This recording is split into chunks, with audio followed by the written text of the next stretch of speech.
សួស្តីអ្នកទាំងអស់គ្នាថ្ងៃនេះខ្ញុំនឹងចែករំលែកអំពីវិធីឆុងតែអ៊ូឡុងចំណុះ3លីត្រសម្រាប់ធ្វើច្រកដាក់ដបលក់ដូច្នេះគ្រឿងផ្សំរបស់យើងមានដូចជាម្សៅតែអ៊ូឡុងម៉ាក់ឡុងវីចជាមួយនឹងម្សៅទឹកដោះគោយើងអាចជ្រើសរើសប្រើម៉ាក់ណាក៏បានដែរណាថ្ងៃនេះខ្ញុំជ្រើសរើសប្រើម៉ាក់ Mr. Sale អ្នកដោយសារតែមានសស្រាប់ហើយឥឡូវនេះយើងក៏មកចាប់ផ្ដើមដាំទឹករបស់យើងចំនួន3លីត្រយើងវាល់ទឹក3លីត្រហើយយើងដាក់ដាំទឹកនឹងឲ្យពុះល្អខណៈពេលដែលយើងរងចាំយើងក៏មកថ្លឹងគ្រឿងក្រៅរបស់យើងហើយនេះគឺជាម្សៅតែអ៊ូឡុងឡងប៊ិចដែលមកកញ្ចប់នេះគឺវាមានចន្លោះ300ក្រាមស្មើនឹង3ខាំអញ្ចឹងទឹក3លីត្រគឺយើងដាក់ម្សៅហ្នឹងមកកញ្ចប់បដ ாய் បងប្អូនអញ្ចឹងមិនបាច់ចាំថ្លឹងទេម្សៅហ្នឹងគឺទឹក3លីត្រដាក់មកកញ្ចប់យកទាំងអស់បដ ாய் ទៅ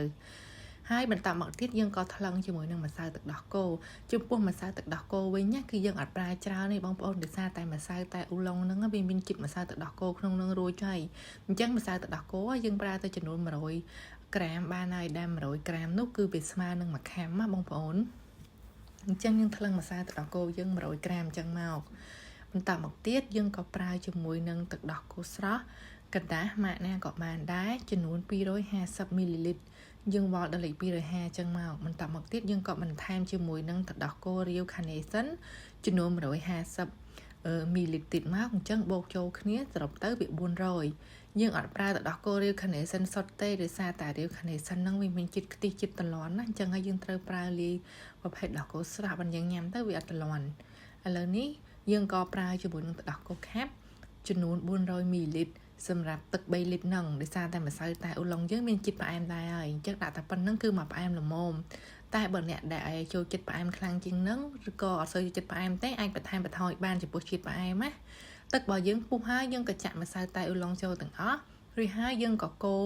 វាជាមួយទឹកហ្នឹងឲ្យវាលាយចូលគ្នាល្អបន្តមកទៀតយើងក៏បន្ថែមជាមួយនឹងម្សៅទឹកដោះគោចាក់ចូលរួចហើយយើងចាក់ជាមួយនឹងទឹកដោះគោខាប់ចូលទៅតែបើសិនជាបងប្អូនអត់ចង់ប្រើទឹកដោះគោខាប់សុទ្ធទាំងអស់ចឹងទេអាចលាយមួយស្ករសបានហើយយើងបន្ថយដល់គោខាប់តាមហ្នឹងណាស្រេចចិត្តយើងចង់បានផ្អែមប៉ុណ្ណាក៏យើងអាចច្នៃលៃតាមហ្នឹងបានបន្ទាប់ពីយើងដាក់ទឹកដោះគោខាប់ចូលរួចហើយយើងក៏កូរដោះគោខាប់ជាមួយនឹងល្បាយហ្នឹងឲ្យវាលាយចូលគ្នាជាចុងក្រោយយើងក៏ចាក់ទឹកដោះគោស្រស់របស់យើងហ្នឹងចូលទៀតទៅជាការស្រេចឥឡូវនេះយើងត្រូវរងចាំទុកឲ្យទឹកតែអ៊ូឡុងដោះគោរបស់យើងហ្នឹងត្រជាក់សិនមកយើងអាចយកមកច្រកដាក់ដបបាន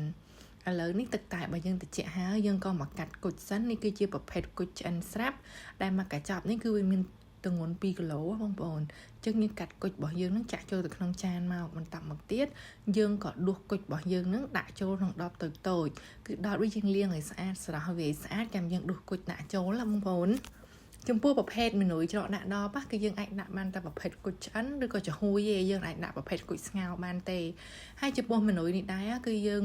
ធ្វើលក់បានបងប្អូនមិនដែរក៏ថាតម្លៃវារៀងថ្លៃបន្តិចដោយម្សៅតែអ៊ូឡុងមកកញ្ចប់គឺវាមានតម្លៃ18000ហើយម្សៅទឹកដោះគោផងទឹកដោះគោខាប់ទឹកដោះគោស្រស់ផងគិតទៅវាអស់20000ជាងហើយបងប្អូនអញ្ចឹងនៅថ្លៃដល់ថ្លៃគុជទៀតអញ្ចឹងយើងអាចលៃលោកតាមនឹងបានប៉ុន្តែបើសិនជាបងប្អូនធ្វើតាមរូបមន្តនេះធានារសជាតិឆ្ងាញ់ហើយទឹករបស់វាគឺថាខាប់អត់រាវទេ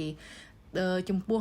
អាចច្រកដាក់ដបនេះសិនជាយើងធ្វើទឹករៀងរាវវាអត់សូវឆ្ងាញ់បងប្អូនតែធ្វើរៀងខាប់ប៉ុណ្នេះគឺថារសជាតិវាមិនឆ្ងាញ់ល្មមក៏ថាយើងលក់តម្លៃធូរថ្លៃពេកវាអត់ចំណេញទេបងប្អូនបន្ទាប់ពីយើងដួសគុជដាក់រួចហើយឥឡូវនេះយើងក៏ចាក់ទឹកតែអ៊ូឡុងដោះគោរបស់យើងចូលទៅក្នុងកែវក្រិតដែលមានម៉ត់ស្រួយចឹងមក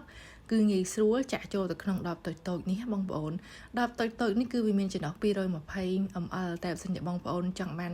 ដបតូចជាងហ្នឹងក៏បានដែរភាគច្រើនឃើញគេប្រើដបចន្លោះ150 ml បងប្អូនដបនឹងវាតូចទៅយើងដាក់បានច្រើនដបខណៈពេលដែលច្រកដាក់ដបពីមួយដបទៅមួយដបហ្នឹងស្រាប់តែ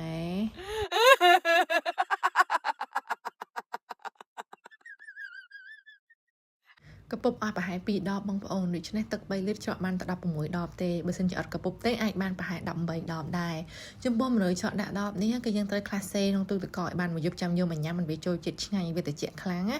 ហើយយើងអាចក្លាសេទុកបានរយៈពេលពី5ថ្ងៃទៅមួយអាទិត្យក្នុងទូទឹកកកដូច្នេះតែអ៊ូឡុងទឹកដោះគោរបស់យើងក៏បានរួចរាល់ហើយបងប្អូនបើសិនអ្នកទាំងអស់គ្នាមានចំណាប់អារម្មណ៍ចង់បានគ្រឿងផ្សំកាហ្វេឬក៏គ្រឿងផ្សំតែគុជអាចតាក់ទងបានខាង Page ដែលខ្ញុំបានដាក់នេះណាអរគុណច្រើនអ្នកទាំងអស់គ្នា